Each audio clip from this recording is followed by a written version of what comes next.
में विद्याधर जयपुर के अंदर एक जो कैंसर की जांच का एक जो कैंप लगा लगा रहे हैं, वहाँ मैं डॉक्टर यशवर्धन शर्मा साहब के साथ में हूँ। तो हम आपको बताने वाले हैं कि कैंसर जो है उसके बारे में कुछ जानकारियाँ देने वाले हैं।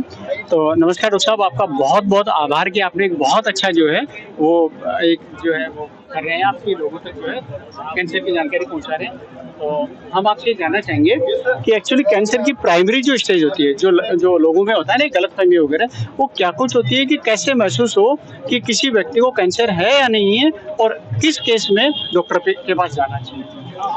तो ये अपन सबसे पहले अगर बात करें तो आजकल के युवक में सबसे ज़्यादा कैंसर हो रहा है हेड एंड नेक में। तो उसमें क्या है, लोग पान सुपारी, बीड़ी गुटखा, शराब वगैरह का सेवन करना, उन सब पे बहुत ज़्यादा फ़ोकस्ड है, या बाहर का खाना खाना। तो सबसे पहले तो अपन को उन चीज़ों को कम करना है। अब आजकल पान सुपारी, बीड़ी गुटखा इतना ज़्यादा हो गया कि लोग छोड़ना ही नहीं चाहते, और उसमें ये कि आप उनको अर्ली स्टेज में डिटेक्ट करो तो अच्छी चीज़ है। अगर अपन क्या करें, लास्ट स्टेज में उसको डिटेक्ट करें तो फिर उसके नहीं है। अब कोई भी छाला मुँह में हो रहा है, आपके कोई भी गाँठ है शरीर में, या फिर कोई भी बीमारी जो महीने भर से ज़्यादा तक फैल रही है, उस केसेज़ में मेडिकल स्टोर से दवाई नहीं लेके आप सीधा डॉक्टर को दिखाइए, ऑनको सर्जन को दिखाइए, वहाँ से दवाई लीजिए आप। क्योंकि अगर अपन क्या करते हैं, सीधा मेडिकल स्टोर जाएँगे, वहाँ से दवाई लेंगे, तो अपन को उस चीज़ का कितनी डोज़ में लेनी, क्या लेना है, ये अपन को ऑनको सर्जन या मेडिकल ऑनको में ही बताएगा आपको कि प्रॉपर कितनी मात्रा में लेनी है। और इसमें अपन ने जो कैंप लगाया है, ये भगवान महावीर कैंसर की तरफ से, इसमें ये है कि अपन उसको अर्ली स्टेज में डिटेक्ट करें। जैसे आजकल की महिलाएं वो नहीं दिखाना चाहती, बोले नहीं अभी हम नहीं दिखाएंगे, अब बाहर छोटी मोटी गांठ है, जबकि नहीं, उनको आना चाहिए। अपने यहाँ फीमेल डॉक्टर भी है, उनको एग्जामिन करेगी, उसकी बेसिस पे वो हायर इन्वेस्टिगेशन लिखती है कि हाँ अब अपन को मेमोग्राफी है, 20-25 जिसकी उम्र कम है उनको यूएसजी करानी चाहिए। तो जांचें करानी चाहिए आप लोगों को, इससे भागना नहीं है कैंसर से। भागोगे तो फिर वो लास्ट स्टेज में डिटेक्ट होगा, फिर उसका कोई ट्रीटमेंट नहीं है। तो उसको अर्ली स्टेज में डिटेक्ट, हमारा कैंप ही इसलिए हमने लगाया, हमने 200 से ज्यादा कैंप करा दिए। हमने अलग अलग गाँवों में गए, हम अभी हरियाणा तरफ भी जा रहे हैं।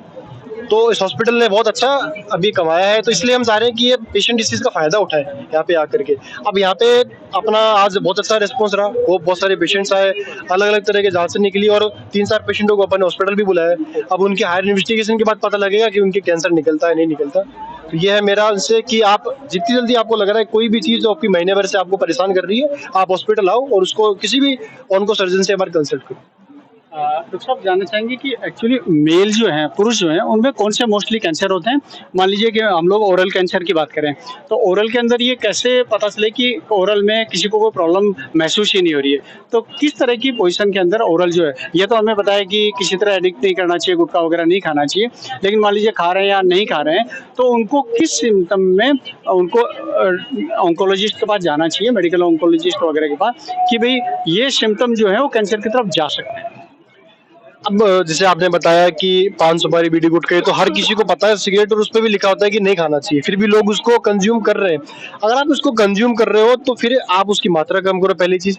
दूसरी बात, अगर आप कंज्यूम कर रहे हो तो एक बार आप डॉक्टर को जाके दिखाओ कि मैं ये चीज खाता हूँ और मेरे अभी क्या है, लक्षण है कि नहीं है मेरे भी।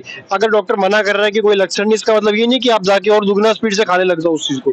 आपको वो कम ही करना है, उसको छोड़ना है वहाँ पे। अब बात करें मेल्स में, मर्दों में किस तरह के कैंसर हो रहे हैं, तो पहले तो हेड एंड नेक कैंसर, जो कि अपना मुंह के गुटखा बीड़ी तंबाकू के कारण है। दूसरा होता है प्रोस्टेट कैंसर, जिसमें क्या है, प्रोस्टेट की जांच है 50 साल के ऊपर हर इंसान को करानी चाहिए। इवन प्रोस्टेट नहीं, अपन को बॉडी की हर जांचें करानी चाहिए, जैसे कि PSA, vitamin D, B12, sonography होगी, ये सारी जांचें अपन को 50 के ऊपर मर्द और महिला दोनों को ही करानी चाहिए। प्रोस्टेट में ये है कि अब प्रोस्टेट कैंसर में आपके जैसे पेशाब में जलन होना, खून आना, बार बार पेशाब लगना, ये कुछ लक्षण होते हैं प्रोस्टेट कैंसर के, जो कि अपन को डॉक्टर को दिखाना चाहिए, पीएसए करवा के, सोनोग्राफी भी कराओ, पीएसए कराओ। ये 2 कह रहे कैंसर है। हाँ, अब बाहर के खाना खाने से पेट में कैंसर होता है, जैसे कि आप गॉल ब्लैडर ले लो, गॉल ब्लैडर का कैंसर बहुत ज्यादा फैल रहा है आजकल। तो इन चीजों को जितनी जल्दी हो सके अर्ली डिटेक्शन अपन को करना है। गॉल ब्लैडर में कैसे पता चलेगा? कौन से ऐसे सिम्पटम है जो पता चले कि मुझे ऑन्कोलॉजिस्ट से मिलना चाहिए? भाई, आपके पेट फूलना, आपके एसिडिटी ज्यादा होना, कब्जी रहना हो गया, तो ये 3-4 सिम्टम है जो कि आपको वहां तक पहुंचाते कि नहीं। अगर ये 1 महीने से ज्यादा, वही मैं बात बोलूंगा, अगर महीने भर से ज्यादा कोई भी बीमारी है